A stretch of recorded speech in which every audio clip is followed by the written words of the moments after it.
Hello la pépite et bienvenue dans cette nouvelle vidéo YouTube.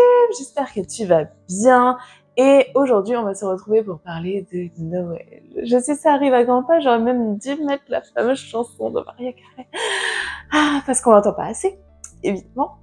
Donc aujourd'hui on va parler vraiment de ce syndrome de la gentille fille comme d'habitude. Et si tu ne le connais pas encore et que ce syndrome t'intéresse, je t'invite à aller checker mon compte et surtout à t'abonner. N'hésite pas à activer la cloche pour ne rien manquer de ces vidéos.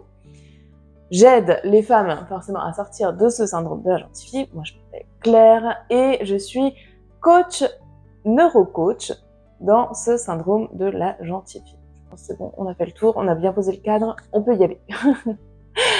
Alors, aujourd'hui, je vais en mettre un peu de contexte et aujourd'hui, je vais te parler un petit peu de moi. Voilà, j'ai amené mon histoire à moi, finalement, de ce truc de Noël, parce qu'on va parler des cadeaux. Et c'est vraiment quelque chose que j'ai vécu pendant très longtemps avec mon syndrome, justement.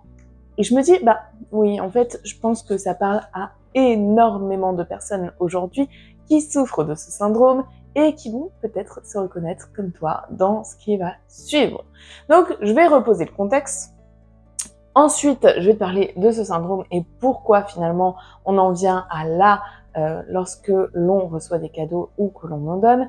Et comment se sortir de ce schéma qui est quand même un schéma plutôt malsain.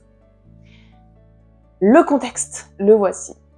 Alors, moi, j'avais mon beau syndrome qui arrivait dans la hotte du Père Noël. D'ailleurs, je sais pas pourquoi j'ai cette chanson Mon beau sapin. C'est un peu le même style, tu vois. Et avec mon fameux syndrome de la gentille fille, à chaque fois, j'adore faire des cadeaux. J'adore toujours faire des cadeaux, j'adorais faire des cadeaux, mais j'adore toujours le faire. Et j'offrais énormément de choses.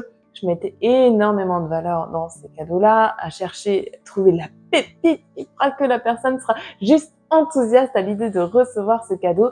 Je mettais un point d'honneur à faire ça chaque année et je me creusais la tête, voire depuis le mois de octobre jusqu'à novembre pour être sûre de faire plaisir. Donc ça déjà, on sent le syndrome. Il est bien là déjà. Et il y avait quand même ce truc qui a choqué mon conjoint au début de notre relation. Donc il faut savoir que ça fait quand même 20 ans qu'on est ensemble, on s'est mis ensemble très jeunes. Oui, parce que je suis jeune. Voilà. Et donc on est arrivé à fêter Noël, nos premiers Noël ensemble. Et il faut dire que à chaque fois que je recevais un cadeau, ça donnait un petit peu ce style-là. C'est merci. Mais je sais pas quoi faire de ce truc. D'ailleurs, ce qui était assez drôle, c'est que je les posais dans un coin, ok, les cadeaux, sans les regarder, parce que franchement, faut pas regarder le cadeau. Et je préférais donner, n'est-ce pas? Et ensuite ouvrir tout doucement mes cadeaux et voilà. Ah oui, c'est bien. Allez, j'ouvre le second cadeau. Ah ouais, c'est bien. Intérieurement, j'étais contente. Il faut quand même savoir que intérieurement, je vivais une émotion de joie. Et en fait, ce qui se passe aussi, c'est que dans ma famille, on n'avait pas énormément de cadeaux. Et quand je suis arrivée dans la famille de mon conjoint, je me suis retrouvée vraiment littéralement avec une montagne de cadeaux. Je me suis demandé ce qui m'arrivait dans la vie pour avoir autant de choses d'un seul coup. Et surtout, je me suis dit, mais est-ce que je mérite tout ça? Voilà. Je ne savais absolument pas recevoir en réalité les cadeaux. Quand je recevais un cadeau, je ne montrais absolument aucune émotion, même sur mon faciès, n'est-ce pas? Et ça a choqué en fait mon conjoint qui m'a dit, mais en fait je ne comprends pas, personne ne sait si tu aimes ce que tu viens de recevoir, clairement. Et qu'est-ce qui se passe? Et c'est là, en fait, où je dois vraiment te parler du syndrome de la gentille fille. C'est là où le bas blesse, finalement, parce que, en réalité, j'étais vraiment, sincèrement contente. Le truc, c'est que je n'avais pas appris à recevoir de cadeaux et je ne méritais pas. Je pensais vraiment, sincèrement, ne pas mériter autant de choses, voire même un cadeau d'ordre général. Ça me gênait énormément de recevoir tout ça, alors que à contrario, tu vois, j'étais super contente de faire des cadeaux et d'y réfléchir à l'avance. Eh bien, oui, tu l'auras compris. on a déjà le syndrome de la gentille fille quand on donne énormément de cadeaux. Quand on fait le plus, du plus, du plus, du plus, du plus, hein, aller chercher le cadeau qui fera mouche dans le cœur de la personne pour finalement rester dans l'esprit de la personne, finalement être aimé de l'autre. Ah, mais c'est elle qui y a pensé. Ah, mais c'est elle qui m'a offert ça. Ah, mais elle a fait mouche dans mon cœur en m'offrant ce genre de choses. Tout ça, là, c'est clairement le syndrome de la gentille fille à partir du moment où tu le fais pour finalement te valoriser, avoir une reconnaissance, faire plaisir, ok, mais vraiment avec derrière ce syndrome qui est en train de jouer à oui, mais il faut que ça soit le truc qui fasse moucher la personne. Et là, on n'est plus dans le don de l'amour. Tiens, je te donne parce que j'ai pensé à toi. Non, je te donne aussi parce que derrière, j'ai envie que tu te souviennes que je t'ai offert ça. J'ai envie que tu saches à quel point tu es important pour moi et de me marquer de cette intention. Et là, on est vraiment dans le syndrome. On n'est plus dans le don, simplement je t'offre quelque chose. On est dans le don, dans l'optique aussi de recevoir une reconnaissance.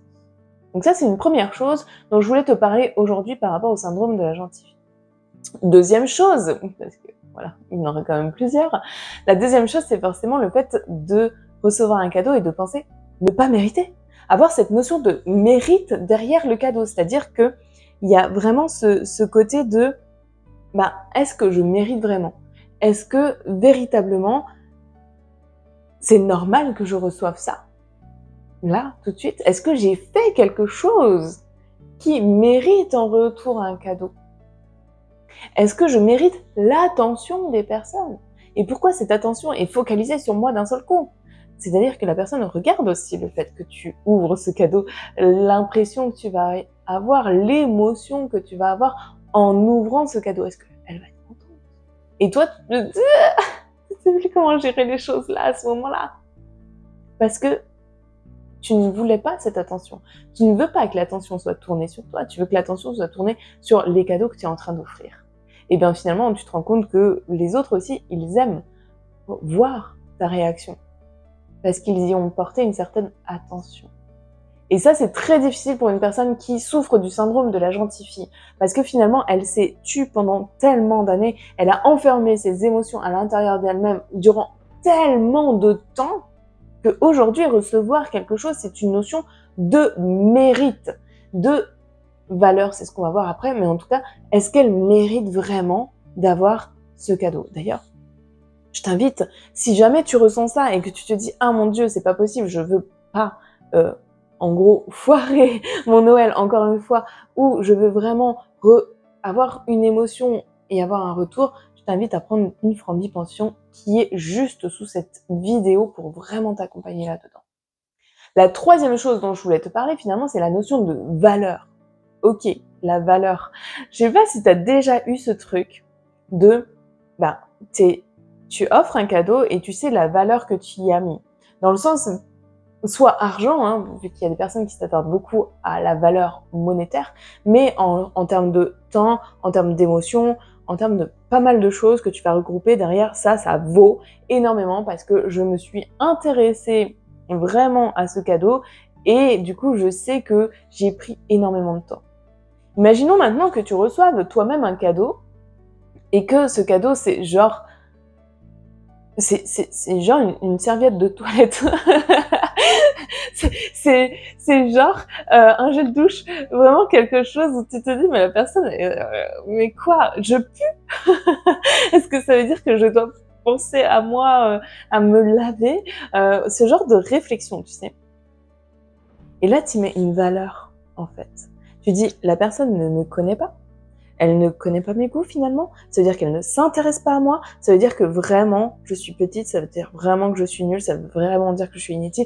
Et on replonge dans le syndrome de la gentille fille, où on est en train de mettre une valeur émotionnelle derrière un cadeau. Et ça, c'est pas bon, parce que ça fait baisser l'estime de soi, et finalement on se retrouve véritablement à en vouloir même à l'autre, en se disant mais bordel, c'est tout ce que tu mets derrière qui je suis.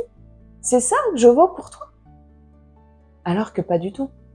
alors que ça n'a même aucun rapport avec la valeur que tu as pour cette personne.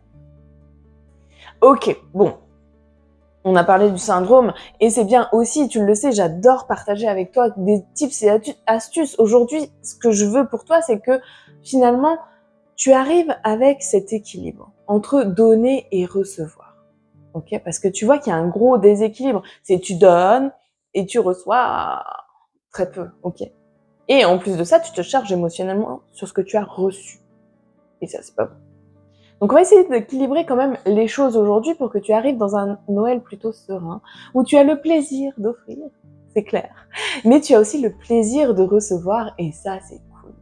Donc l'objectif, c'est vraiment de remettre le syndrome de la gentille fille en retrait et d'arriver finalement à être affirmé, plus épanoui dans ce Noël que tu vas vivre dans quelques semaines. Parce que ça vient. Et ouais.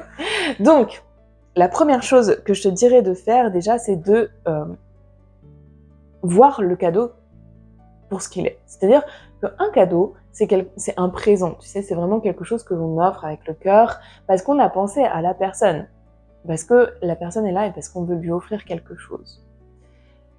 Parce qu'on en a envie, en fait. Toi aussi, quand tu fais un cadeau, c'est parce que tu as envie, en fait, que cette personne soit là. Mais c'est pas une transaction, c'est-à-dire que j'offre pas un cadeau à quelqu'un pour recevoir quelque chose en retour. J'offre pas quelque chose à quelqu'un parce que en fait je veux recevoir même de la reconnaissance en retour. C'est juste j'ai pensé à la personne et ça m'a fait plaisir. Et aujourd'hui, il faut que tu vois chaque cadeau comme ça. C'est-à-dire que peu importe le cadeau, la personne qui va te l'offrir, elle a pensé à toi.